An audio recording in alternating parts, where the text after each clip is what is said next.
šīs apakšžoklis mandibule ir suņa.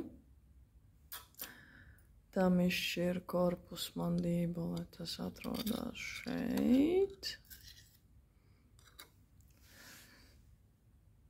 Tad ir pars incizīva, tā būs priekšējo zobu daļa. Visos video es runāju par pusmandibulu. Tad ir pars molāris, kas ir dzerokļu daļa.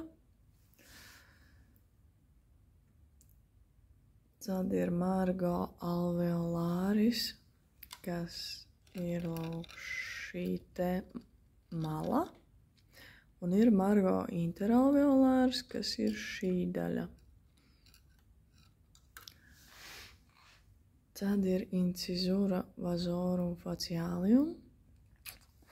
Tā nav izteikta, bet tā atrodas starp korpusu un starp zaru.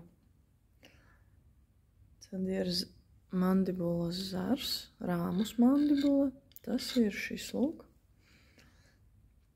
Ir angulus mandibula, uz kuras atrodas procesus angulāris, tikai gaļēdājiem šis izaugums. Ir fossa massetērika, redzama no laterālās puses. Un fossa pterigoīde atrodas iekšpusē, tā kā nevaru vēl parādīt. Ir foramen mandibula, kas arī atrodas pie fossa pterigoīdea. Ir foramen mentāle šajā vietā.